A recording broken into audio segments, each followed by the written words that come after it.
All right, and welcome back to the channel, everybody. And today I'm going to start off us a little bit different.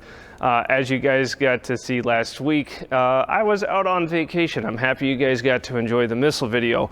One note on that video, this is what I love about the community that has sprung up around the channel, is a Navy weapons guy made a very nice comment that added in a lot of extra detail on that video. So if you guys haven't read that comment, I pinned it on that video. So thank you to Mission Zero for posting all that extra information on the weapon system. So thank you for that. As I mentioned, there's a reason why I'm standing in front of the F-100, and it is related to the cruise that my wife and I were just on. And we had an absolute blast, and I just couldn't get away from the airplanes, as it turns out. Part of the emergency drill on there that everybody must complete when they get on board, our emergency assembly station just happened to be F4. So kind of tickled on that one, considering that was my first cruise ever. Got to meet a couple of friends of the channel that just happened to be on board. Nick, it was really nice to meet you and your family. So one thing that Royal Caribbean likes to do on their ships, especially on sea days, is they will host veterans gatherings. So my wife and I attended every single one of those and got to meet some amazing veterans, several of whom were Vietnam veterans. Mr. Les, thank you again for the coin that is going to be in a very nice location up on my coin shelf. And today we have a special guest on the channel, and this is why I'm leading off the video with this. And you guys will get to meet a gentleman that loaded weapons on F-100s. So without further ado, everybody, here is Weapons Loader Al, who I got the privilege of talking to on camera on our cruise. So enjoy, everybody.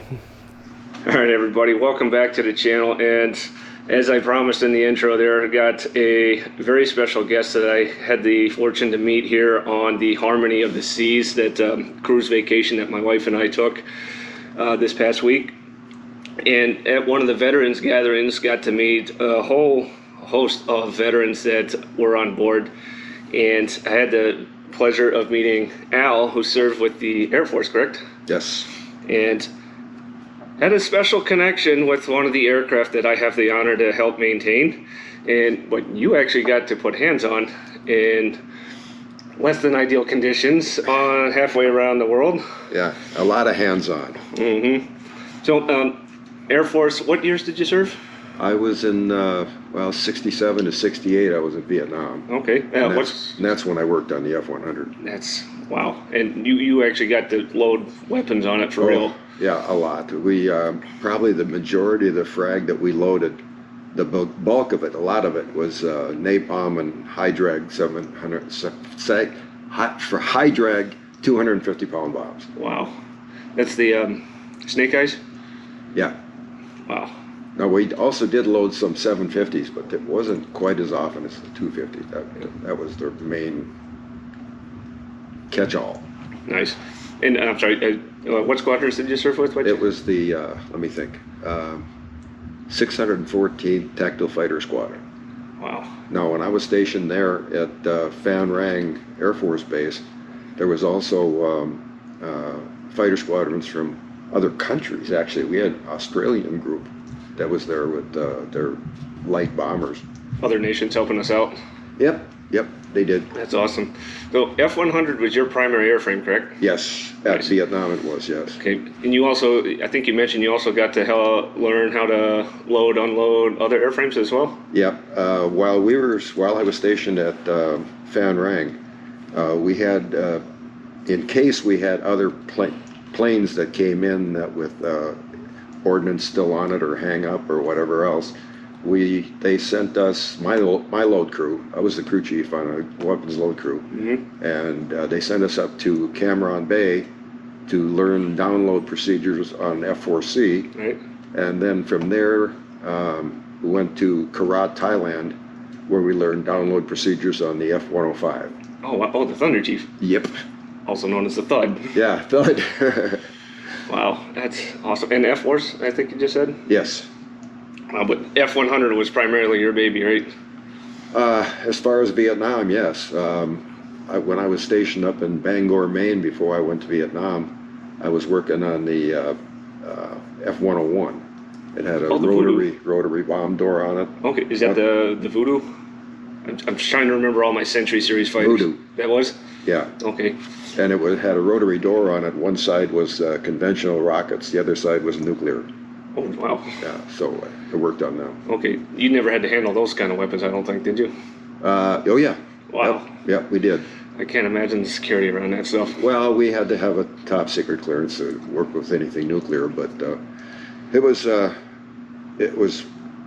short lived. Let's put it this way. So then I went to Vietnam, and I came back from Vietnam, and it was really funny because I had enlisted for 4 years. I got out of high school, 17. I got up, went right in and volunteered, and then when I was 19, I volunteered for Vietnam. Wow. I didn't want to stay up in Bangor, Maine anymore because that was being Pretty cold up there. where it was like where I was being born and raised was in Minnesota. Wow. So the wind coming out, Bangor, Maine, the Air Force base was not that far off the ocean. So in the wintertime, that came right off the flight lines. It just frigid. Just miserable. Yeah. So with the, now how long did you stay in Vietnam for? A year. Yeah. Wow. I can't imagine. Probably a lot warmer than Bangor, Maine. Yeah, quite a bit. That's the reason I wanted to get out of Bangor. Dang. So you spent the year there all at the same base? Well, I was at Phan Rang for that was my assigned base. And then, like I said, I went on a temporary duty assignment up to up to Cam Bay. Okay. I was learned to download on the F4C. And then from there, we flew us over to Korat, Thailand, where we learned the download procedure on the F-105. Okay. So, wow. The Weasel. The original, that was the second Weasel, I imagine. I think, if I got the history right. So it started with the 100s, the two-seat. Right. Did you work both single and two-seat F-100s? Actually, on our base, we were strictly single. Okay. Because the one I get to help take care of is a two-seat F model. Okay. But that one never saw Vietnam. I think she served primarily with the Danish Air Force, and she came back to the States. That's how we got our. That's how the Collings Foundation got their hands on it. Okay. It was a foreign operated airplane versus one that the U.S. ever flew. Yeah. But It was a good airplane, but it wasn't nicknamed the lead sled for no reason because if you lost power, you were going down, and it. As a matter of fact, I belong to a group of Vietnam veterans that started a club that started out in California and rode our motorcycles to Washington, D.C. To keep Congress apparently advised that we still got missing people over there. Right. And that was the whole point of that ride. And I did that 3 years. Wow. I was the tail gunner on the 9th Platoon. The 9th Platoon was, first of all, when we left Washington, D.C., we left in 3 different groups, one southern route, the middle route, and the northern route. And total, by the time we got together in Washington, D.C., we left 15 minutes apart from D.C., from Los Angeles. Okay. And we all arrived in Washington, D.C. within a half hour of each other. That's impressive. That's how these military guys had this all organized. Like clockwork. Oh, yeah, it was wonderful. That's amazing. I had the fortune of hearing some of his stories also. I think he had some interesting experiences while in Vietnam, especially when talking about some of the alert jets. Oh, yeah, it's the revetments. I don't know if a lot of people don't know how they're set up. But a revetment is just a little bit wider than the aircraft itself, the wings.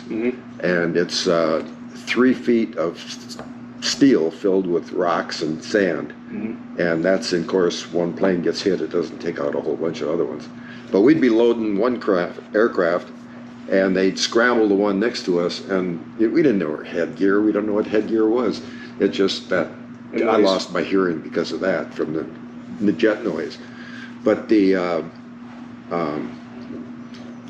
I'm I'm trying to think of what of the stories I told you about the other day. I think it was the you had the alert birds that got scrambled out, and you guys had to hurry up and load more. Yeah, we always had the alert birds in case somebody got shit and kicked off a mountain or something, and then we had backup alert birds. Mm-hmm. Well, one day they scrambled our alert birds, and so they pulled the alert backups into the alert bird spot, mm-hmm. and then we no more than got them parked, and they scrambled that one too. Okay, so now we'd had no aircraft for backup. So they pulled 2 of them in there, and they started loading them, and they scrambled one of them. So we were short-handed all the time we were over there. Right. But I did something that was really stupid, but I didn't want to have another load crew come down that had already put in a long shift out of the barracks. So I sent my 2 guys, number 3 and number 4 man, down to the end of the runway, mm-hmm. to the de-arming end, and to meet the things and put the pins back in the pylons. It's normally right off either end of the runway? Yeah. Okay. So they were down there doing that, and when I sent them to do that, I was doing the job with one guy of 4 guys. Right, of loading more weapons. Loading the weapons, everything. But what one of the major no-nos over there was pre-fusing napalm. Okay. So I was screwing in white phosphorus Fuses and the igniters that go into them. And just as I was doing that, a base safety officer drove by. He saw me and he just jumped all over my shit. He said, "You're going to be at my office this afternoon." And we went to his office, and he said, "Your whole load crew is decertified." Wow. You know, here we were shorthanded, and because I screwed up, they made us fill sandbags for 2 weeks. No loading. Yeah, you're not going to load weapons, you're going to load sandbags. Yeah. Oh, man. I can't imagine. That was one of the things that happened there that really it was my mistake as the crew chief, load crew chief, right. that I would split my crew up like that. Trying to make the best out of something bad. Yeah, trying not to have those other guys having to come down from the barracks. So. Wow. And I did get to see at Fan Rang, we got to see the Bob Hope show. Oh, wow. That was neat. Oh, like a USO show? Yep. Nice. And he went to so many bases, well, all the way from World War II through Korea up to Vietnam. He did a lot of good work for those on the front lines. Yeah, I met some pretty important people as far as entertainment people. Oh, wow. I actually got to kiss Raquel Welch. Oh, cool. And I only know her from that one movie, Shawshank Redemption, because she was the poster in the one guy's prison cell. Yeah. Wow, that's awesome. Yeah. So anyway, I was just a young punk, but excited as hell about getting to see Bob Hope up close and personal. That's really nice. And, yeah, he did a lot of good work with the USO and all the veterans groups. So I really don't have a lot of excitement that I can tell you about the F-100, other than the fact that when we were doing that run for the wall, which was from California to Washington, D.C., the guy that I said we were in platoons, and there was, I think, 12 people in 12 scooters or motorcycles in my platoon. Right. And that was the platoon that was trikes pulling trailers. And I was the tail gunner in that 9th platoon. And the guy that was my platoon leader, I didn't know it at the time. We started talking about it, and he started talking about it, and I said I loaded the F-100, and he said, yeah, well, I had a little bit to do with that too. And I found out he was a pilot. Oh, wow. In an F-100. And in his course of the time that he was over there, he got shot down twice.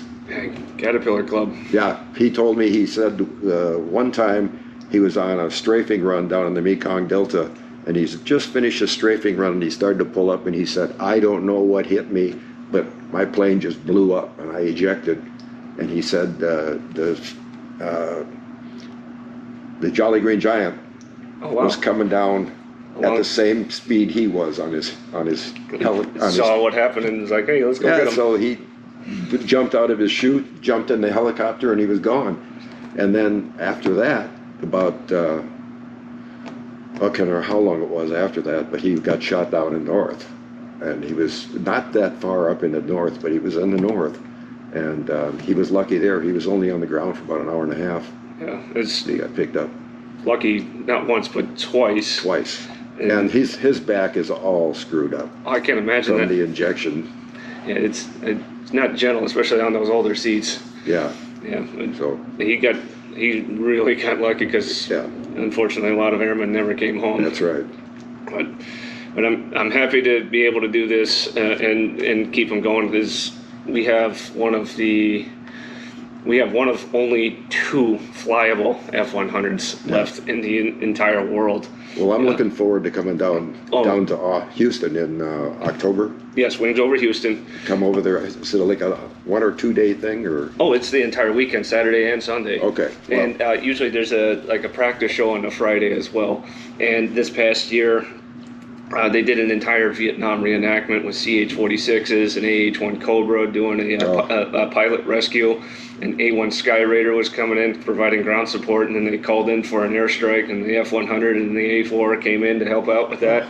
I got to be there for there. I'm going to spend the whole time there. And hopefully our F-4 Phantom is flying in the show for that as well. We're going to keep plugging away at that, but I'm glad we can at least keep the F-100 going. Yeah. And then, but yeah, I'm looking forward to having you come down for that as well. But before we leave for today, I had something, and I debated on packing this when we were prepping for our vacation, but I definitely think this would look far better on you than me. Oh man. Yeah.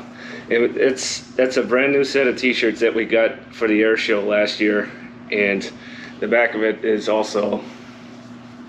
Oh Jesus, I love it. I love it. Thank you very much. God, thank you so much. You're welcome, Al. And thank you so much for your time. And again, taking time out of your vacation to share your stories and stuff with us. Hey, vacation's almost over. We go home tomorrow. I know. This has been my first cruise, and I've had an absolute ball. Yeah. And I don't know how many of you've ever been on. This is only my third cruise. I went to one in,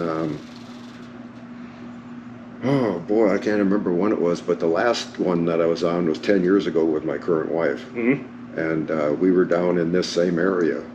And that's why I was looking forward to the zip line ride, because that was a fantastic ride. Nice. And the weather. yeah, they canceled because it was just pouring down rage. It was too dangerous to have a zip line. I can imagine.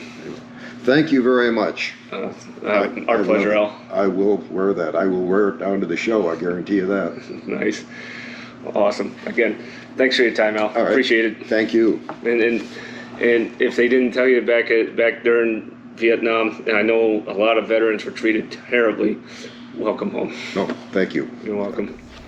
All right, everybody. I hope you guys enjoyed that segment there with Weapons Loader Al. Thank you again to Al for taking the time out of his vacation to talk to me on camera about his Vietnam experiences. And this cements why we do what we do with these aircraft and keeping their history and keeping them running for as long as we can because of stuff like this. Hope you guys enjoyed that. So now we get to move over to the F4 hangar. So let's get on over there. So in good news, last week, obviously while I was out, Crew Chief Al successfully rebuilt the rear canopy actuator, and we got a new line manufactured for it. He definitely was not happy when he inspected the pressure line here. He found some corrosion inside the line, so he immediately condemned that one, and we had a new one made, so this is good to go. This has been bench tested. It does not leak, and it actually cycles. So now we just got to get this back in the airplane. And then we have another little update. We have Jack here who's been working on our intake screens. I explained a little bit about this the other week, but I am short on the details. What did you find? Oh, well, when I went through, so I was inspecting the intake screens for what you use for high-powered engine testing, and I found a lot of little rivets in this front side. some here, right there, all along this side. And then I came to the front. This is really the first thing I saw was this absolutely destructive corrosion. And I did more investigating along this row. And if you come and look at the rivets themselves, if you don't know, the rivet has a head, the shank, and the tail. Well, some of the rivet heads you could just peel off. And you can see that very destructive corrosion through there. And the actual shanks themselves, the actual shank is corroded through, which is not good. So we're gonna have that sent to the workbench. We're going to remove all of the rivets from that front side, redo that front metal piece, and do a corrosion treatment on the rest of the rest of the screen, repaint it, give it a new coating, and it should be good to go for when we're ready for high-powered stuff. Right, because that's because they're unique for each side, right? Correct, yes. So the right and left side screens, they are unique to the side intake, each side of the jet's intakes. So we're gonna have to use that one. And that's our only left-hand side? That is our only left-hand side that we have right now. And they were sourced from different places, as you can probably tell. Because we have two rights, right? Yes. Yeah, the second right-hand screen, I think, is back there somewhere. Yeah, so we're gonna get that redone, and it will look nice and clean then. We won't have any problems with corrosion. And one of the things is, especially with the rivets being corroded so bad and pieces in there, any one of these small pieces of the rivet could come out the back of that screen and enter the compressor section, and that would be absolutely catastrophic, and we do not want that. So we're gonna get that taken care of before we put this on the engine at all. Yeah. Yeah, because this particular airplane has already had the misfortune of farting out an engine before. That was thanks to some runway debris years ago, but we don't want to do it again. No. So we're going to avoid that if we can, and we can, so we're going to avoid that. Yes. So, awesome. Yeah. Cool. Thanks for that, Jack. Yeah, no problem.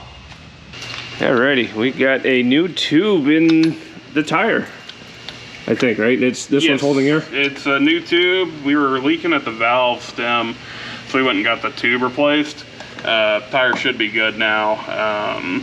Excellent. So just putting her back on, we'll hopefully get this done, and then we can get that brake working. You know, this thing did settle again because before we took this off again to send it to the tire shop. Yes, it was down on those blocks. I actually added another block in there. If you look here, you can see just about how heavy this thing is. When this settled, wow, that's at least a ½ inch deep. Just from the sheer weight of this thing, and it's not even the total weight of the tug. Wow, that's impressive. I wouldn't put your hand over there. No. Oh, it did it twice. Yo, I added that second block when I jacked it up last week. Got it. Still, that's, wow. Yeah, if I remember right, yep, right there. This thing weighs over 7,000 pounds. That's pretty heavy. We do have a new hard line for the brakes on this side. We're getting a new flexible line that connects from the hard line to the wheel itself, to the wheel cylinder. We're getting one of those made so that this tug can be 100% again and stop. So as soon as that comes in, we can put that back on and finish this tug and have an operable tug again. Nice. All right, everybody. It's not a huge amount that we had going on. A fair amount of our day was spent talking about logistics, especially getting parts and needed items. Should have a set of batteries next weekend for the NC8 here. Some more brake parts for the other tug, and I believe we'll be able to get the canopy actuator back in the F4. So should have some more stuff for you next weekend, but again, we just don't have parts and stuff. We sat down and figured out, okay, what do we really need? Let's go get it. So with that, hope you guys enjoyed the video, especially with Weapons Loader Al. It was a privilege to be able to talk to him, especially during our vacations. So really hope you guys enjoyed that. I know I certainly did. It's always an honor and a privilege to be able to talk to veterans about their experiences, and it was really cool to be able to do that. So thank you again to Weapons Loader Al and to all the other veterans that I got to meet on the cruise. So really, really awesome stuff there. All right, everybody. Thank you all for watching. We'll see you next time.